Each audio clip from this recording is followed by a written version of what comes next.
I do not like them, but I defend the right to disagree. This is part of freedom of expression. बिल्कुल, अब जैसे कुरान पाक के जलने की खबर आई है तो पूरी दुनिया में ये आग की तरह फैली है। जहां-जहां मुसलमान स्ट्राइक हो रही है, मस्जिद के बाहर लोग इकट्ठे हो रहे हैं। Objectionable are not necessarily illegal in a sovereign legal system. It's time that we recognized the seriousness of those issues and not allow terrorism to happen by night and trade by day. Pakistan के prime minister Shahbaz शरीफ साहब ने India से trade करने की ख्वाहिश का इजहार किया है। ये कर्जे जो हैं, ये कर्जों की जिंदगी खत्म ऐसे नहीं होगी। जयशंकर साहब हमारे फॉरेन मिनिस्टर ने बोला कि trade in the day and terror in the night not possible.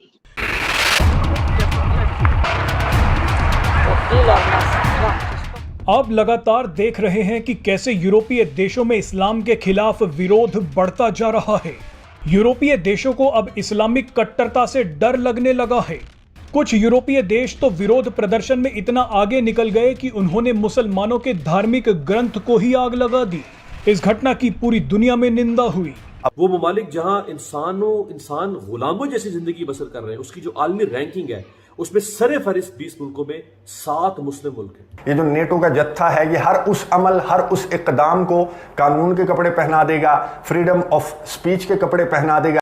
और आप जानते हैं, मैंने श्रीलंका की सदर की बात की और इनका कि ये IMF बनने, ये श्रीलंका बनने जा रहा है पाकिस्तान। कैसे रिलेशन बेहतर हो सकते हैं, कैसे जो से इंडिया पाकिस्तान में दोस्ती हो सकती है। लेकिन अगर पाकिस्तानी हाफिज सईद है तो एक भी नहीं चाहेगा। पाकिस्तान कौन है ये तो बताइए हमें। और वजीर आजम साहब जो है उन्होंने अल्हम्दुलिल्लाह अल्लाह का शुक्र अदा करते हुए कहा है कि पाकिस्तान ने स्टाफ लेवल एग्रीमेंट जो है वो 9 मंथ की $3 बिलियन के एग्रीमेंट के लिए कर लिया है। और इसमें ये अल्लाह का इतना ज्यादा शुक्र अदा कर रहे हैं कि कर्ज मिल गया, ये हमारी हालत है। और जो क्रॉस बॉर्डर टेररिज्म है that continues from Pakistan side. उन्होंने कहा जब तक किसी बड़ी कंपनी की बोर्ड पे भारतीय नजाद टेक्नोक्रेट नहीं होता, उनके स्टॉक नहीं आगे जाते। सच तो यह है कि पहले दिन से ही हमने कर्ज पे ही गुजारा किया।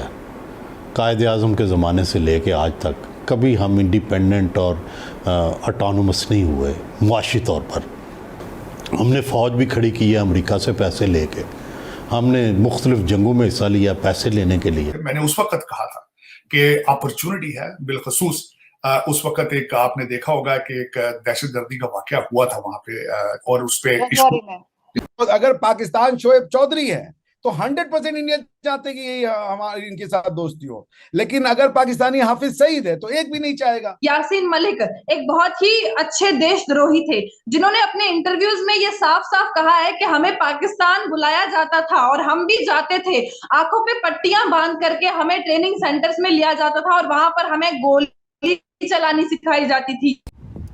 नमस्कार दोस्तों, स्वागत है आप सभी को इंडियन न्यूज़ एचडी के और एक नए वीडियो में। दोस्तों आज जो पाकिस्तानी मीडिया बात कर रहे हैं, सारी दुनिया में जब कटोरा लेके सवा शरीफ घूमते रहे, कोई भी भीख नहीं दिया, तो उसके के बाद अब आखिरी चारा इंडिया बचा हुआ है। इंडिया से गुहार लगा रहा है पाकिस्तान जो ट्रेड खोल दे। तो उसी के बारे में एस जयशंकर जी ने बात किए हैं। जो पाकिस्तान की रवैया है उसको चेंज करना पड़ेगा।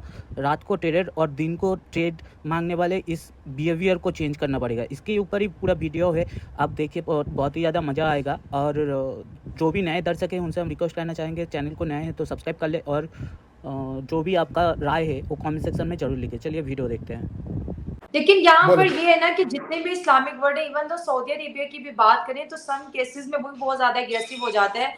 एक मुसलमान की सोच ये है कि भाई मेरे मजहब के साथ किसी को भी छेड़छाड़ करने की इजाजत नहीं है, और जो करेगा एक ही नारा लगता है, सरतन से जुदा, गुस्ताखे रसूल की एक सजा सरतन से जुदा। और फ्रांस के साथ भी फिर यही हुआ, पाकिस्तान में उसकी एम्बेसी भी बंद कर दी और खबर ये भी है कि स्वीडन की भी बंद है।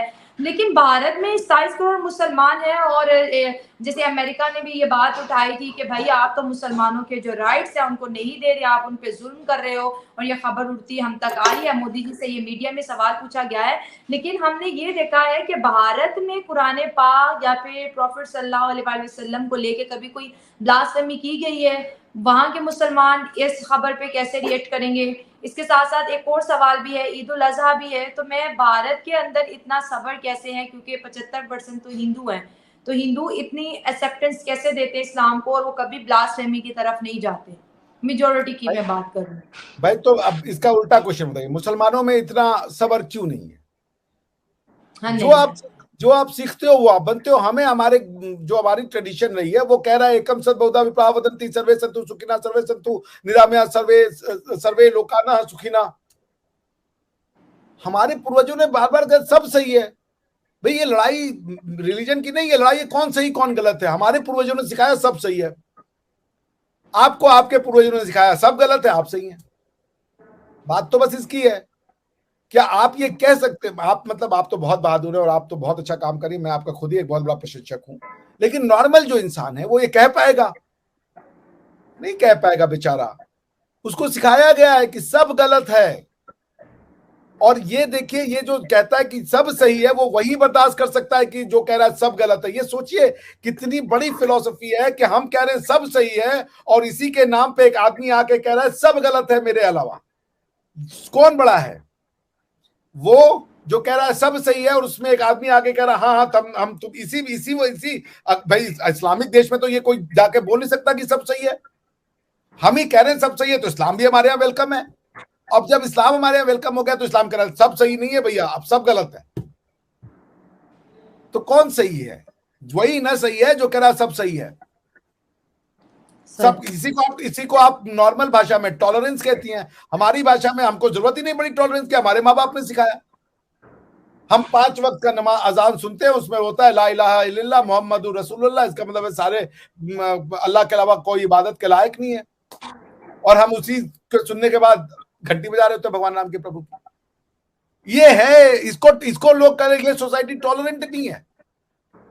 जिस दिन आपके यहाँ पे अजान हो, अजान के बाद उसी जगह पे माइक्रोफोन लगा करके और घंटी से और पूरा हनुमान चालीसा पाकिस्तान में सुनाई दे या सऊदी अरेबिया में सुनाई दे, उस दिन हमें कोई शिक्षा दे भाई, उसके पहले नहीं। कई यूरोपीय देशों को अब लगने लगा है कि उनके देश में मुस्लिम शरणार्थियों की संख्या बढ़ती जा रही है। इन देशों में मुस्लिम शरणार्थी अब स्थानीय जनता पर हावी हो रहे हैं। यूरोपीय देशों का ये डर अब हकीकत बनता जा रहा है। सोशल मीडिया पर कई ऐसी वीडियो वायरल हो रही हैं जिसमें दिखाया गया है कि कैसे सैकड़ों की संख्या में मुस्लिम शरणार्थी गैर कानूनी तरीके से यूरोप में दाखिल होने की कोशिश कर रहे हैं। दावा किया जा रहा है कि ऐसे कई जहाज समंदर में हैं जो मुस्लिम शरणार्थियों को लेकर यूरोप की तरफ बढ़ रहे हैं। इनमें से ज्यादातर शरणार्थी सीरिया, पाकिस्तान, मिस्र, फिलिस्तीन और अफगानिस्तान जैसे देशों से आ रहे हैं। ये सभी लोग गैरकानूनी तरीके से ग्रीस और इटली के रास्ते यूरोप में दाखिल होना चाहते हैं। इन वीडियोस में कितनी सच्चाई है इसके बारे में तो कुछ ज्यादा नहीं कहा जा सकता, लेकिन ये बात बिल्कुल सच है कि मुस्लिम देशों से सैकड़ों की संख्या में शरणार्थी यूरोप में गैरकानूनी तरीके से दाखिल होना चाहते हैं। हाल ही में खबर आई थी कि शरणार्थियों से भरी एक बड़ी नाव ग्रीस के पास डूब गई। इस नाव में अलग अलग देशों से आए 700 लोग सवार थे। नाव में पीओके, मिस्र, सीरिया, फिलिस्तीन और अफगानिस्तान के लोग थे। कुछ महीने पहले भी एक बड़ा नाव हादसा हुआ था। इस हादसे में 65 लोगों की मौत हुई थी, जिनमें से 28 पाकिस्तानी थे। ये नाव हादसा इटली के पास हुआ था। ज्यादातर शरणार्थी इटली और ग्रीस के रास्ते ही यूरोप में दाखिल होते हैं। बहरहाल, अगर सोशल मीडिया पर वायरल हो रही तस्वीरें अगर सच हैं और सैकड़ों की संख्या में मुस्लिम शरणार्थी यूरोप की तरफ बढ़ रहे हैं, तो ये खतरे की घंटी है। इन शरणार्थियों को ना तो मौत का डर है और ना ही पकड़े जाने का। ये तस्वीरें यूरोपीय देशों को डरा रही हैं। France, Germany, United Kingdom, Italy, Netherlands, Spain, Belgium और स्वीडन जैसे देशों में लगातार मुस्लिम आबादी बढ़ रही है। इन देशों का कहना है कि उनके देश में कट्टरता भी बढ़ रही है। यूरोपीय देशों में रहने वाले लोगों का मानना है कि मुस्लिम किसी छिपे एजेंडा के तहत उनके देशों में पहुंच रहे हैं। इन लोगों का कहना है कि मुस्लिम शरणार्थी इनके देश में आ रहे हैं और अपनी आबादी बढ़ा रहे हैं। इसके बाद वो इन्हीं के देश पर कब्जा कर लेंगे।